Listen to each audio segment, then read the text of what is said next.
Hey, have you ever felt like you were being watched by someone? Picture this. You're just walking, minding your own business, and all of a sudden, you feel like your every movement is being observed. Looking around grants you with no sight of the source, yet you still feel bloodthirsty eyes piercing your restless nerves. You know very well how that feels like. I'm sure chills have ran down your spine before. Yeah, you probably do. Not a very relaxing feeling, isn't it? No one likes to be stared at by an unknown stranger, especially by someone who could possibly harbor ill will. That is the exact feeling you get when playing through the Portal series. Eyes are on you, and I'm not talking about Gladys, the antagonist, but that of a fellow human whose mind is broken and whose perspective of reality has been altered by schizophrenia. This fellow goes by the name of Doug Rattmann. Now, before I begin reminiscing a nostalgic and simpler time, I am your host, Ancient Horror, but you may call me Dear. Welcome to the official first season of Unsettling Entities, where I'm going to be covering many spooky things. If that is something that interests you, I suggest you subscribe and hit the notification bell so you don't miss any future uploads. There will be spoilers, so if you haven't played the game yet, I suggest you do. Without further ado, let's hop to it.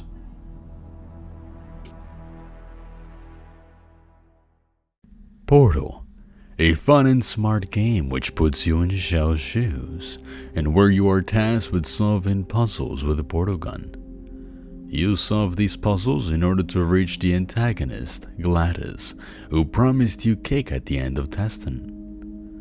And if the deserted surroundings and sentries standing guard aren't enough to alert you of danger, let me tell you something. There is no cake. As you reach the ending, you begin to comprehend what happened to the facility's personnel. They've all been put out of commission by Gladys because some idiot let a hostile AI get its hands on a little neurotoxin. Anyway, the only survival of the event is Rattman, who has lived off of beans and milk rations. The only thing keeping him alive being his schizophrenia that manifests itself as a voice in Doug's head. The voice was actually directly linked with the companion cube, an inanimate object which kept Doug from completely losing his mind. There is a theory about the companion cube having multiple human parts inside, and these parts are believed to belong to Doug's co-workers, which explains Rattman's sick obsession with it. Sadly, while moving on your journey, you are tasked with incinerating the companion cube in order to progress with the story. After this event, Rattman started regarding Shell as some sort of angel of death that took the cube away from him. But instead of taking his anger out on Shell, Rattman was mad at the companion cube for lying to him. He was under the impression that it was going to live forever. Sadly, that isn't the case. Everything turns to dust. Even after its physical form was supposedly destroyed, Rattman could still hear the companion cube in his head. After the events of the first Portal game, we are shown a window through time. Here, we learn that Doug Ratman was involved in the creation of Gladys. Through this window, we can see what events led to the massacre of all the staff in the facility, and the events leading up to the first and second installment of the Portal series.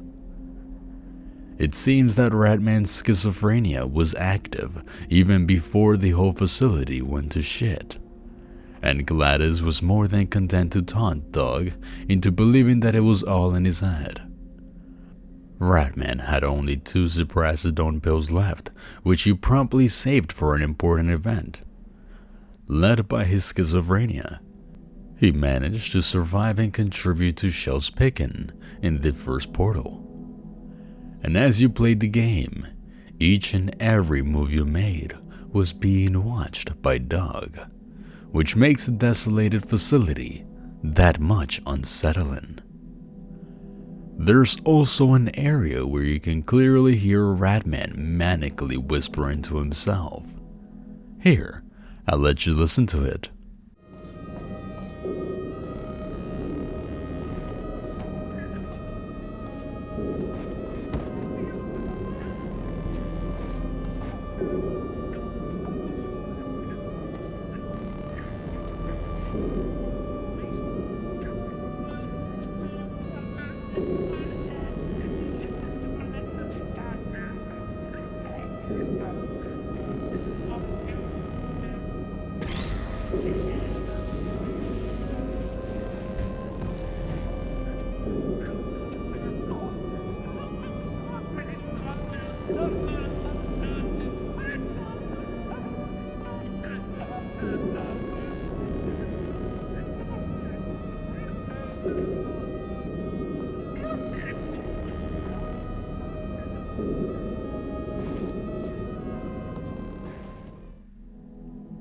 Did you hear that?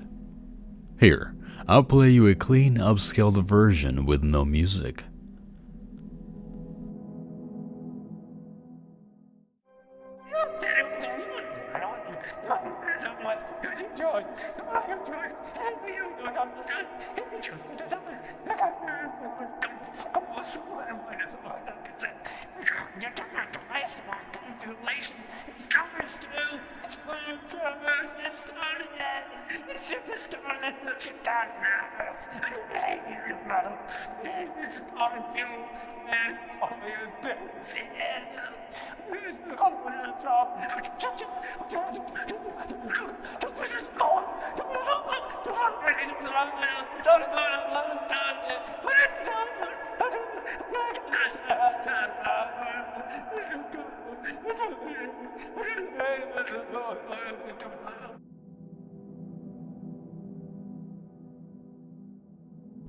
Sounds like he's having multiple conversations at once, mixed with a torrent of emotions which must have caused untold amounts of damage to his psyche. Rattmann has all sorts of writings and drawings on his dens throughout Portal 2, but the den with him talking has to be by far the creepiest. Not only are you surrounded by creepy writings, but the area is littered with mugs, and the fan constantly rotating above your head, combined with the ambient music and the erratic faint whispering, surfaces a distant and unique sense of dread.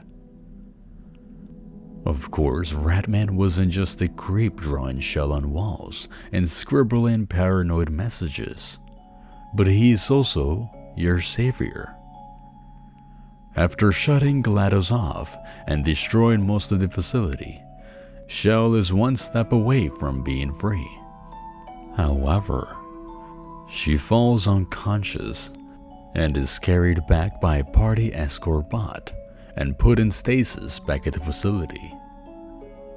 Instead of running away, Rattmann decides to save you.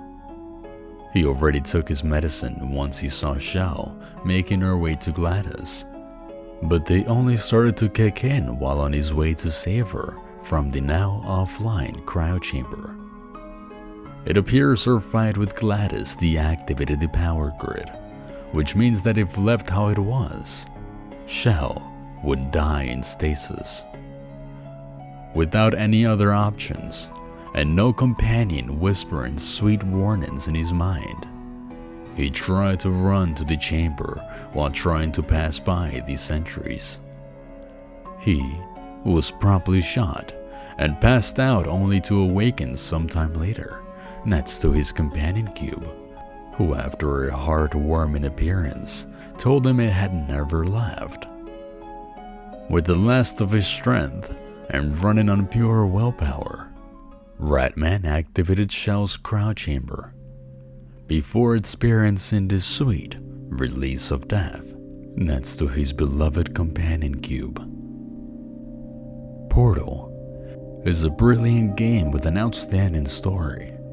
There's so many Easter eggs, so many creative twists and turns. The underlying fear of being observed by a psychotic mind, and the idea of reality and perspective being unique to each and every individual makes this game truly amazing. If you haven't yet experienced this piece yourself, I suggest you do so immediately. You're missing out on a great experience. This has been the first episode of Unsettling Entities, and I hope you enjoyed listening to me talk about Doug Rattmann and the world he resides in. Once again, I am your host Deer, and I get a message for you. Subscribe and share this video. I am no longer asking. This video's phrase was chosen by Lorenzo Magana. Thanks for participating, Lorenzo. Here it comes.